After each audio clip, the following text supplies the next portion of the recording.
नमस्कार बच्चों, आप सभी का स्वागत है। मैं हूं पंकज और आज हम इस वीडियो में देखने वाले हैं जो हिंदी की कार्यपत्रक संख्या 12 है। इसमें आज का जो टॉपिक है उपसर्ग।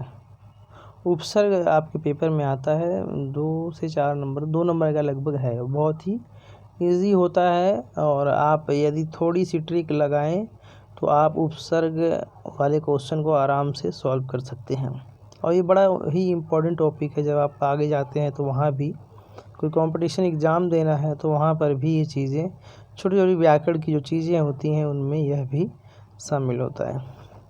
तो आइए देखते हैं उपसर्ग क्या है। हाँ, मैं एक चीज़ आप लोगों को बता दूं, यदि वे लोग इस वीडियो को देख रहे हो जिनको लगता हो कि इसमें पूरा सॉल्व कराया जाएगा, तो ऐसा नहीं है। वो लोग वीडियो छोड़ के जा सकते हैं, क्योंकि मैं चाहता हूं कि आप केवल कॉपी ना करें, अपितु आप चीज़ों को गहराई से समझ लें ताकि आपको वे चीज़ें आने लगे। ऐसा नहीं कि मैं यहाँ पर सॉल्व करा दूँ और आप उसको बिल्कुल अपनी कॉपी पर कर लें और स्कूल में दिखा दें, तो ऐसा बिल्कुल भी नहीं। मैं समझाने का प्रयास करता हूँ आपको।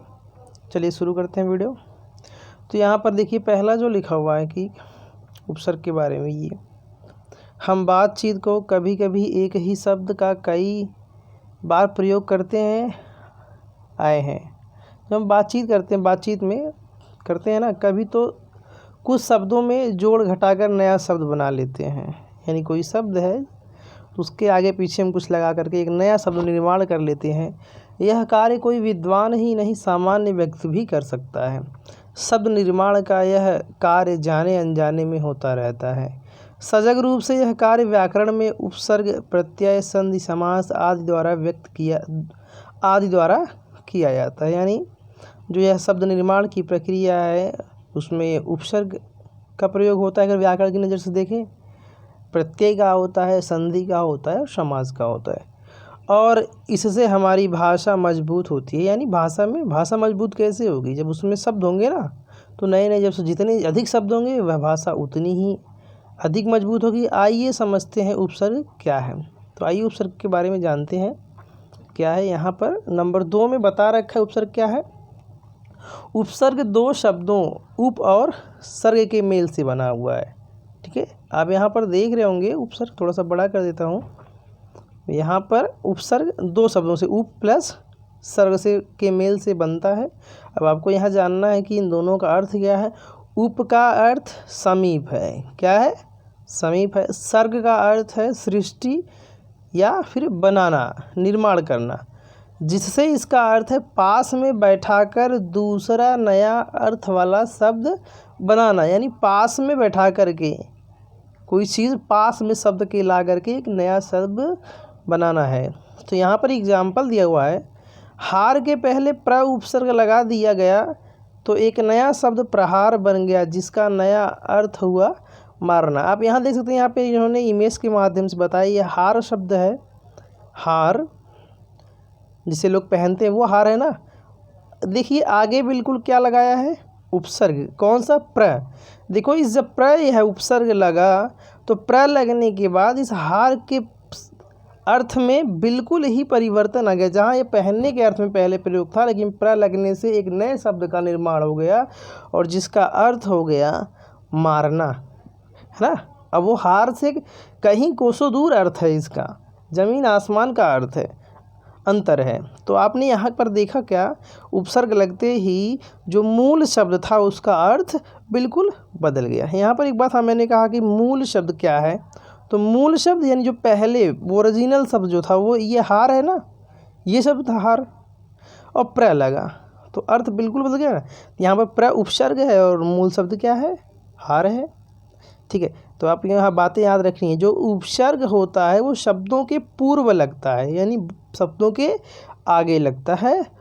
ठीक है, और मूल शब्द में जुड़ करके एक नए शब्द का निर्माण करता है। आप एक चीज़ और देखेंगे, जो ये प्र है ना, प्र जब तक अलग है तो इसका कोई भी महत्व नहीं है।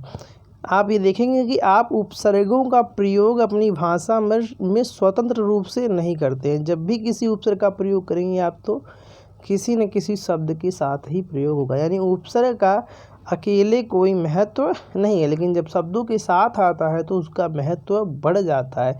यह अर्थ में विशेषता ला देता है शब्द के अर्थ में, या फिर शब्द के पूरे अर्थ को ही परिवर्तित कर देता है। ठीक है, तो आगे चलते हैं। यहाँ पर देखिए, इससे पता चलता है कि उपसर्ग शब्द के पूर्व में जुड़कर, यानी पहले पूर्व मैंने बताया, उसके अर्थ बदल देते हैं। उपसर्ग मनुष्य की मूंछ की तरह सदैव आगे ही लगता है। यहाँ कहा इन्होंने, जैसे मूंछ के लगते ही मनुष्य के चेहरे पर परिवर्तन दिखाई पड़ने लगता है, उसी प्रकार उपसर्ग भी शब्द के रूप और अर्थ को परिवर्तित कर देता है। उपसर्ग के विपरीत प्रत्यय पूंछ की तरह होते हैं जो सदैव शब्द के पीछे। एक चीज़ और है, प्रत्यय। प्रत्यय क्या है? बिल्कुल उपसर्ग का जस्ट उल्टा है, वह शब्दों के अंत में लगता है। ठीक है, जैसे एक शब्द है पंडित, अगर मैं इसके बाद में आइन उपसर्ग प्रत्यय लगा दूं तो क्या बन जाता है? पंडिताइन। पंडित क्या है? मूल शब्द है, आइन प्रत्यय है। तो यह भी प्रत्यय भी शब्द नए शब्दों का निर्माण करता है, और प्रत्यय का भी अलग कोई अर्थ नहीं होता है। जैसे आइन है, आइन हम भाषा में स्वतंत्र रूप से आइन का प्रयोग नहीं करते हैं, लेकिन जब भी हम एज एक प्रत्यय की तरह किसी शब्द के पीछे लगाते हैं तो एक नया शब्द निर्माण कर जाता है वो, है ना। ठीक है, चलिए आगे चलते हैं। हाँ, यहाँ पर उपसर्ग के अपने अर्थ होते हैं, कह रहा है उपसर्ग के अपने अर्थ हैं, फिर भी इनका अलग से प्रयोग नहीं होता। जो बातें मैंने आपको बताई, ये अन्य शब्दों के साथ मिलकर उनके एक विशेष अर्थ का बोध कराते हैं। इनके साथ मिलने वाले शब्दों को मूल शब्द कहा जाता है। ठीक है, जो यानी उपसर्ग के साथ जो मिले उन्हें मूल शब्द है। तो यहाँ पर दो चीज़ें हमें ध्यान रखनी है, मूल शब्द और उपसर्ग। पेपर में आता तो पूछता है, मूल शब्द दे दिया और उपसर्ग से मिला करके शब्द बना के दे दिया और बोला कि आपको उपसर्ग और मूल शब्द अलग करिए, तो वहाँ बहुत इजी होता है, अभी मैं बताऊंगा आपको। अगला है कि चौथा उपसर्ग के प्रकार, तो यहाँ पर दे रखा है 4 टाइप के होते हैं। ठीक है, चौथा नहीं, सॉरी, हाँ, तो जो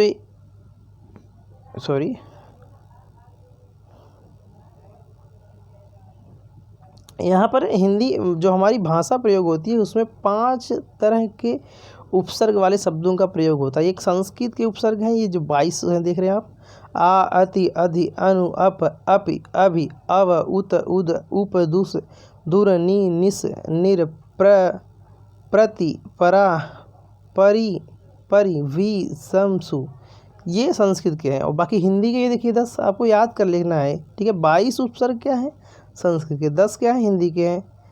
ठीक है, अ, अन, अध, अव, उन, क, कु, दु, नि, भर, स, सु, बिन। ठीक है, तो अंग्रेजी के भी उपसर्ग हैं, अंग्रेजी के कोई निश्चित नहीं दिया है, बहुत सारे हैं। सब है, डिप्टी है, वाइस है, जैसे वाइस प्रिंसिपल होता है ना, तो वाइस इंग्लिश का, vice principal, general, chief, head आदि।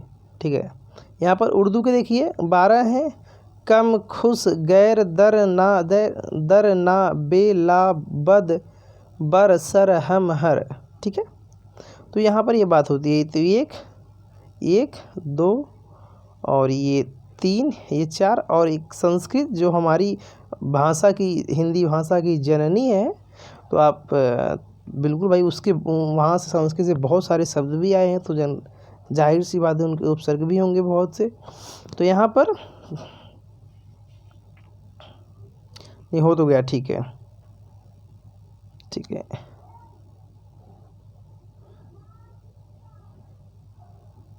यहाँ कुछ अव्यय दे रखा है उपसर्ग की तरह जो प्रयोग होते हैं, अधः, अतः, अचिर, पुनर, बहिर, सत, पुरासन, सह, अन, अंतर, का, कु, न, परा, स, अलम, आविस, तिरस, पुरस, पादुर, ये अव्यय थे। ठीक है, अव्यय हैं, और संज्ञा है, सर्वनाम, विशेषण, ये भी कभी कभी उपसर्ग की तरह कार्य करते हैं। ठीक है, तो यहाँ पर आइए देखिए, हाँ मैंने थोड़ा सा इसको पहले बता दिया आपको। यहाँ तीसरा, वह शब्द अथवा शब्दांश या वर्ड, यहाँ परिभाषा कही जा रही है उपसर्ग की, वह शब्द अथवा शब्दांश। शब्द या फिर शब्दांश यानी शब्द का टुकड़ा या वर्ड जो अन्य शब्दों के आगे जुड़कर नए अर्थ उत्पन्न कर देते हैं उपसर्ग कहलाते हैं।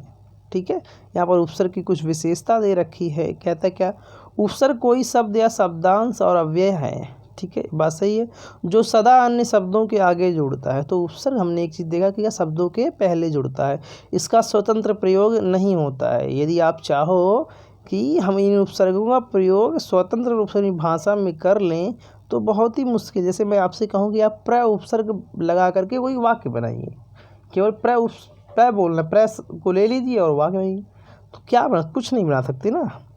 यह जिस शब्द के आगे जोड़ा जाता है उसमें विशेषता या नयापन लाता है। बिल्कुल लाता है भाई, हमने प्र जोड़ा हर के आगे तो क्या है, शब्द में विशेषता ला दिया, अर्थ को ही परिवर्तित कर दिया, चोट पहुंचाना हो गया। ठीक है, यह क्या है, इससे अनेक प्रकार के शब्द एवं रूप बनते हैं। बिल्कुल बनते हैं। आइए यहाँ पर कुछ अभ्यास है, तो मैं अभ्यास सब नहीं बताऊंगा, एक दो बताऊंगा, फिर आप अपने आप से ही करना। यहाँ पर निम्नलिखित शब्दों में से मूल शब्द और उपसर्ग को अलग कीजिए, यानी मूल शब्द और उपसर्ग अलग करना है। तो मैं आपको एक चीज़ बता दूं, आप कैसे करेंगे। सबसे पहले आप जो भी उपसर्ग से युक्त जो शब्द बना हुआ है, ठीक है, यहाँ पर जैसे उपहार है, तो आपको करना क्या है, सबसे पहले आप इसमें से मूल शब्द अलग कर लीजिए, है ना। मूल शब्द यानी मूल शब्द कौन होगा, मूल शब्द का कुछ न कुछ अर्थ होता है, ये सब आप जानते हो ना। यानी एक ऐसे पीछे से ही निकालना चालू करेंगे आप और देखेंगे मुझे एक ऐसा शब्द ढूंढना है जिसका कोई अर्थ हो। ठीक है, यदि आप वो निकाल लेते हैं, बाकी की चीज़ें जो बच जाती हैं वह उपसर्ग होता है। यही एक तरीका है, यानी सबसे पहले आप जो सब उपसर्ग युक्त जो शब्द दिया है उसमें से आप एक मूल शब्द ढूंढेंगे, यानी मूल शब्द यानी वह शब्द निकालेंगे जिसका कोई ना कोई एक अर्थ हो। बाकी की चीज़ें जो आगे बच गई हैं वह उपसर्ग होता है। ठीक है, ज़्यादा से ज़्यादा केसों में यही है। कुछ एक आध ऐसे हैं जिसमें संधि वगैरह हुई है तो उसमें थोड़ा सा अलग देखना पड़ता है। तो यहाँ पर जैसे उपहार है, तो मैंने मान लो मुझे नहीं पता था और मेरे सामने एक भाई अलग करना है, तो मैं मूल शब्द ढूंढता हूँ। ठीक है, इसमें से तो मैं यहाँ पीछे देखता हूँ तो मुझे लगा हाँ यार हार एक शब्द है, हार से भाई हार ज्वेलरी होती है, तो ठीक है मुझे मिल गया हार। तो मुझे ये लग गया कि बस अब बाकी आगे क्या बच गया, उप बच गया ना। तो यही क्या है, उप क्या है, उपसर्ग है प्लस हार मूल शब्द। बहुत सिंपल है। वैसे आप आगे इसके आगे आप उसी प्रकार से अगले में भी आप कर सकते हो, या बदनाम में भी, आजन्म में भी मूल शब्द पहले निकालिए, अधोगति में पराधीन। ठीक है, पराधीन में भी कर, पराधीन बता दूँ मैं, परा है प्लस अधीन शब्द है। ठीक है, परा प्लस अधीन, ये आप लोग थोड़ा सा दिक्कत, परा प्लस अधीन, ठीक है, ये है पराधीन बनता है। ढूंढ नहीं पाएंगे, जो टफ है मैं उसको बता दे रहा हूँ। उसी प्रकार प्रत्यक्ष में क्या है, यहाँ पर संधि हुई है यड़, ठीक है, प्रत्यक्ष में तो प्रति प्लस अक्ष है इसका। देखिए एक बार एक चीज़ और देख लीजिए कि मैं आपको सब नहीं बताऊंगा। अगर सब बताने का मतलब हो गया कि मैं आपको चीटिंग करा रहा हूँ, जिससे आपको कोई बेनिफिट होने वाला नहीं है, आपको वर्कशीट स्वयं करनी। मैं लेकिन जो चीज़ें मुझे लगता है हाँ बच्चों को बता देनी चाहिए वो मैं कर रहा हूँ, ताकि आपको ये चीज़ें जो लिखी गई हैं चीज़ें समझ में आ जाए। ठीक है, उसी प्रकार से यहाँ कर लेंगे। निम्नलिखित उपसर्ग से दो दो शब्द बनाएंगे, तो बिल्कुल आप बना सकते हैं यहाँ पर शब्द, कोई दिक्कत नहीं। अति लगा, अति से आ से बनाएंगे, पर से हम से। ठीक है, यहाँ पर यहाँ देखिए निम्नलिखित शब्दों में उपसर्ग जोड़कर नया शब्द बनाइए। तो उपसर्ग आप जैसे मैं एक चीज़ एक बता देता हूँ, जैसे यहाँ पर पुत्र दे रखा है, पुत्र, यदि हम इसके आगे कु उपसर्ग लगा दें तो क्या बने, कुपुत्र, या फिर सु लगा दें सुपुत्र। उसी प्रकार से आपको यहाँ पर इनके आगे उपसर्ग लगा करके एक नया शब्द बनाना है। पेपर में आता है शब्द दे देगा फिर उपसर्ग ही दे देगा, तो आपको शब्द बनाने होंगे। ठीक है, यहाँ पर कुछ उपसर्गों के एग्जाम्पल दे रखे हैं, इसको देखिए। अनुपसर्ग, इसका अर्थ दे रखा है क्या, निषेध अर्थ में, यानी ना के अर्थ में, मना के अर्थ में। जैसे अनमोल है, आप यदि मूल शब्द अलग करते हैं तो मोल होता है, तो अनुपसर्ग उसी से। यहाँ पर उपसर्ग भी है, देखो अलग, अनजान, अन प्लस जान। ठीक है, अनकहा अनदेखा, अति भी है, अधिक या ऊपर के अर्थ में अतिकाल। देखो अत्याचार है ना, यहाँ पर यड़ संधि हुई अत्याचार का, इसका मैं जो टफ बता रहा हूँ, इसका है अति प्लस आचार शब्द होता है, ठीक है। यहाँ पर थोड़ा आचार है, जो टफ है वही बता रहा हूँ। अतिरिक्त में सिंपल है, अतिशय में भी है, अत्यंत यहाँ पर देखिए अत्यंत का है, अति प्लस अंत शब्द है ये। आपको जानना जरूरी, करना नहीं है लेकिन फिर भी आपको जानना चाहिए। देखो यहाँ पर सब उपसर्ग से युक्त शब्द है। अंग्रेजी के जो शब्द था अधीन, नीचे, जज। अधीन मतलब किसी के अंडर, बिल्कुल नीचे थोड़ा सा। जैसे जज है तो जज से जो छोटा सब जज। कमेटी के अंदर जो जिससे कमेटी कोई बनती है ना, मेंबर होते हैं, तो फिर एक और कमेटी बन जाती है उसी से रिलेटेड, तो कहते हैं सब कमेटी। इंस्पेक्टर है ना, उससे छोटा जो होता है सब इंस्पेक्टर, तो यहाँ पर सब। तो बच्चों आपने देखा बहुत ही ये ईजी है। आप यदि थोड़ा सा भी दिमाग लगाएंगे तो आपके जो बोर्ड के पेपर में जो भी उपसर्ग से संबंधित कोई भी प्रश्न पूछेगा तो आप इजीली आप उसको आराम से कर सकते हैं। थैंक यू बच्चों, मिलते फिर अगली अपनी जो वर्कशीट होगी 11, मतलब अगली जो हमारी वर्कशीट होगी वर्कशीट संख्या 13, जो परसों होगी, तो उस दिन मिलते हैं और उसमें भी चर्चा करेंगे। हाँ, मैं आपसे एक बात और बता दूँ, मैं कोई भी वर्कशीट मैं पहले सॉल्व कराता था पूरी की पूरी, और वीडियो आपको यूट्यूब पे मिल जाएंगे। तो फिर मुझे एक ऐसा कमेंट मिला कि भाई बिल्कुल सर ये गलत है कि किसी को वर्कशीट आप पहले बता दे रहे हो। तो मुझे भी लगता है कि थोड़ा सा बस हाँ समझा दिया जाए बस, और ज़्यादा बिल्कुल कॉपी ना करवाई जाए, ठीक है, ताकि आप अपने आप से करो तो कुछ सीख सको। तो मिलेंगे उसमें। यदि आपको मेरी वीडियो पसंद आई हो तो प्लीज़ चैनल को सब्सक्राइब करें, वीडियो लाइक करें, दोस्तों तक शेयर करें, ठीक है। मिलते हैं नेक्स्ट वीडियो में। Thank you.